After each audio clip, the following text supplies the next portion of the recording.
kupoteza mchezo. Okay, tukienda sasa kwenye klabu bingwa. Yanga amesafiri jana, anaenda kucheza mchezo wake wa pili.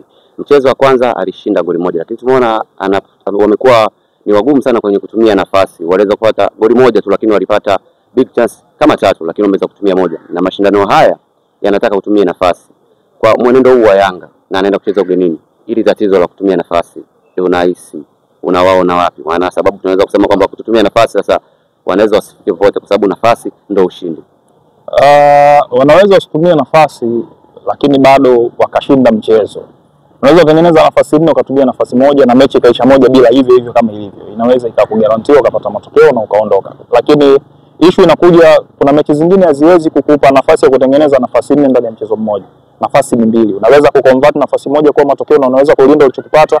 Ni tatizo lingine ambalo pia nimeliona kwa Young Africans. Uwezo wa kuconvert nafasi nyingi kadri inavyowezekana imekuwa ni tatizo kwa upande wao. Na naamini hili ni swala ambalo haliwezi kutokea kwa usiku mmoja tu kwamba tatizo likawa limemalizika. Ni swala la muda, ni swala la watu kufanya mazoezi ya kutosha kwenye kiwanja cha mazoezi, namna gani ya kupasia mpira kambani, ambako imekuwa ni changamoto ya mchezaji kama Prince Dube na baadhi ya wachezaji ambao wanacheza kwenye eneo la ushambuliaji wamekuwa na muendelezo wa kutokutumia nafasi vizuri. Yes, bado nafasi ya Young Africans kwangu mimi kuqualify kwenye kundi hili bado ni ngumu.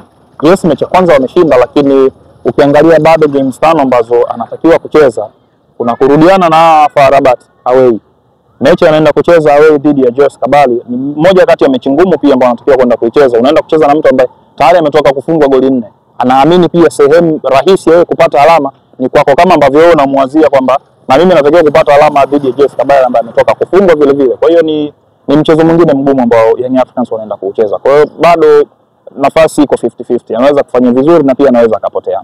Okay, tuje sasa kwa upande wa klabu ya Simba. Mchezo wa kwanza wamepoteza. Simba wamekuwa na matokeo mazuri sana anapokuwa uwanja nyumbani, na mara nyingi tiketi zake wanazikatia kwenye mechi 3 za nyumbani. Ameanza kwa kupoteza.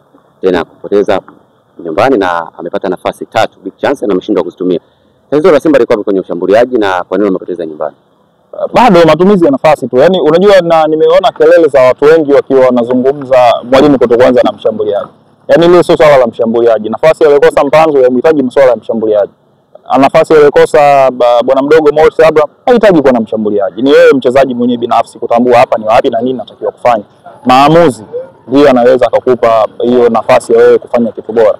Simba mpoteza mchezo wa kwanza haimaanishi kwamba ndo safari imeishia hapa. Kama unakumbuka, kuna nyakati waliwahi kwenye kundi moja na walikuwa ni Horoya, walikuwa Vipers, walikuwa na Wydad if I'm not mistaken.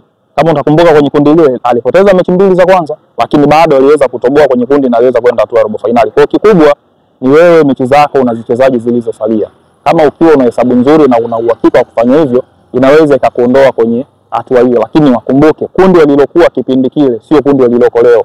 Leo kwenye moja kati ya makundi magumu kabisa kwenye mashindano ya CAF ya msimu huu ni pamoja na kundi lao. Kwa hiyo haiwezi kufanana na mazingira yale. Huwezi kukutana na Horoya raundi hii, huwezi kukutana na Vipers raundi hii. Ni kundi ambalo unahitaji kufanya kazi ya ziada zaidi kuhakikisha unapata matokeo. Mechi ya kwanza mpoteza nyumbani dhidi ya Petro de Luanda, una mechi ya marudiano Angola. Sio mechi rahisi, kwenda kushinda away kwenye mpira wa Kiafrika ni jambo gumu. Kwa hiyo ana kazi ya kufanya. Anatakiwa kupandisha socks kweli kweli kama anahitaji kuvuka hatua ya makundi na kwenda kucheza hatua ya robo finali kama ambavyo imekuwa kawaida yake kwenye miaka kadhaa hapa nyuma, na amekuwa anafanikisha hilo. Lakini kwa msimu huu nafasi kwangu bado ni ndogo.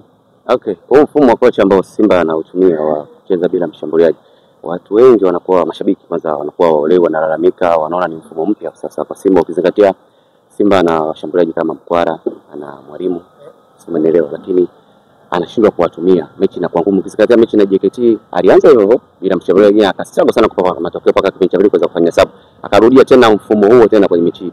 Wewe kama mchambuzi unahisi huu mfumo unafaa kuendelea kutumia kwenye kikosi chake?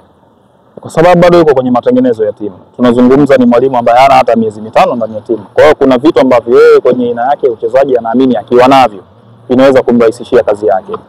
Mfano rahisi, tumeangalia mechi ya juzi ya London Derby dhidi ya Arsenal dhidi ya Tottenham Hotspur. Arsenal kwanza na mshambuliaji. Imeanza na Mikel Merino ambaye kihalisia sio mshambuliaji, lakini bado timu imeweza kupata matokeo ya goli 4 na Merino akiwa ni moja kati ya watu waliohusika kwenye hayo magoli 4. Kwa hiyo issue inakuja ni utekelezaji wa majukumu kiwanjani ndio ambao utatoa tafsiri ya timu kufanya vizuri au kufanya tofauti. Kwa hiyo kwangu mimi naamini meneja Pantev yeye bado yuko kwenye matengenezo ya timu yake. Kuwa na mshambuliaji haikugarantii kushinda mechi. Newcastle wametoka kufunga Manchester City wakiwa na Erling Haaland uwanjani na bado wamefungwa. Kwa hiyo kuwa na mshambuliaji sio garantia kushinda mchezo. Wanatimizaje majukumu yao kiwanjani? Hiyo ndo sababu ya msingi ambayo mimi kwangu naamini mtu anaweza tukakaa na tukazungumza, lakini kuniambia kwamba timu imefungwa kwa sababu haikuanza na mshambuliaji. Nafasi walizopoteza mshambuliaji anahusikaje? Yaani wewe pale unataka alipopiga Morris imeenda kugonga nguzo, mshambuliaji anahusika vipi Morris? Kwa hiyo ni wao tu kujitambua, kuhakikisha majukumu ambayo kila mtu amekabidhiwa anayafanya kwa usahihi. Labda mtu anaweza nikamuelewa akiniambia mwalimu alifanya selection mbovu kwenye kuwaweka wachezaji kwenye hayo maeneo. Nani anaweza kukupa product nzuri zaidi? Nani ambaye ukimweka acheze kama false number 9 anaweza kukupa kitu bora tofauti na vile ambavyo alimtumia Joshua Mutale. Kwa hiyo hapo naweza nikaelewa. Lakini ukiniambia kwamba mfumo ulikuwa mbaya, sidhani. Hakuna mfumo mbaya wala mfumo mzuri. Inategemea na nini utakipata kutoka kwenye mfumo uliotumia, kwa sababu mifumo ambayo inatumika leo kuna watu inawapa faida na kuna watu haiwapi faida. Kwa hiyo mzuri au mbaya ni inategemea na wewe ni namna gani umeutumia. Kwa kwangu mimi kwa Pantev bado naamini alichokuwa anakifanya idea yake ilikuwa ina make sense, lakini utekelezaji wa hiyo idea ndio mahali ambako ulifeli. Okay, tukaanza kumaliza ile swali la nje kiufundi kidogo. Ningependa nikuulize Simba walizindua jezi mpya za kimataifa. Yeah. Kumekuwa na baadhi ya maneno wachunguzi wakizungumza kwamba makampuni makubwa kama Adidas, Puma wamekuwa watoe jezi mara mbili. Yeah. Baada ya kuitazama jezi ya Simba, mimi bado sijaweza kuinunua wala kuiona, lakini nikitazama mtandaoni inaonekana ni jezi ambayo ilibandikwa kwa juu. Yaani walichukua logo ya CAF wakabandika kwa juu. Je, kwa wewe mchambuzi unalionaje klabu kubwa kama Simba kuweza kufanya kitu kama kile, kwamba shida inaanzia hapo, kwamba klabu ya Simba kweli inashindwa kutoa jezi zingine au inatoa jezi zile zile au anaenda kubandika kitu kwa juu? Mimi kwa kweli sijui kuona hii kwenye Simba kuna shida gani?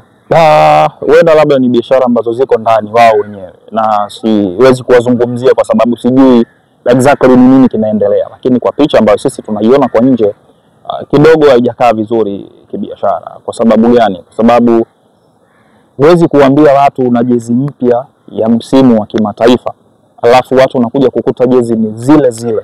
Unajua ni heri uambie watu hatuna jezi mpya za kimataifa, ila kinachobadilika ni logo tu ya mashindano, na sio kosa, kwa sababu tunaona vilabu vingi duniani vinafanya biashara.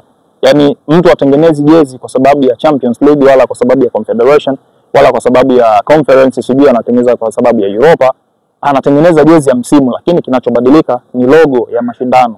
Atakaa FA, atakaa Carabao, atakaa Champions League, atakaa Premier League. Kwa hiyo mimi naamini wangeweka mazingira hayo kuliko kuambia watu kuna jezi mpya. It means jezi imebadilika kuanzia muonekano mpaka material. Kwa hiyo kuna vitu vingi naamini wanatakiwa kuviweka sawa, na haya ndio yamekuwa maisha ya mpira wa nchi hii.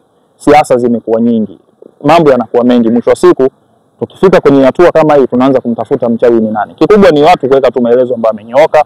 Naamini hata ambao ndio wateja wao ndio mashabiki, mtu anaweza kaka akasema yes, klabu imesema haina jezi mpya za msimu, lakini jezi ni hizi, kinachobadilika ni logo. Kwa mimi naweza kwenda kununua jezi ya mashindano sio kwa sababu jezi ni mpya, ni kwa sababu ni jezi ya Champions League. Na mara nyingi ukiangalia kwenye mataifa ya watu, jezi zinakuwa zina mchezo husika, tarehe na mahali mchezo unakofanyikia. Kwa hiyo kwa mshabiki inaweza kuwa ni kumbukumbu pia kwamba nimenunua hii jezi ilikuwa ni mchezo wa Simba dhidi ya mtu fulani na mechi ilifanyika sehemu fulani. Kwa hiyo kidogo inawezekana ni sehemu ya kumbukumbu, lakini haimaanishi kwamba ni kitu kibaya. Inategemea tu na namna ambavyo mtu ameamua kutafsiri, lakini issue ya taarifa ndio kitu kibaya zaidi ambacho vilabu hivi vyote vimekuwa vinafanya hicho kitu. Taarifa hawatoi taarifa rasmi. Wanaweza kuja kukupa taarifa nyingine na kinachokuja kutokea ni kitu kingine tofauti. Ni kwa sababu pia wanajua aina ya mashabiki ambao wapo kwenye vilabu vyao.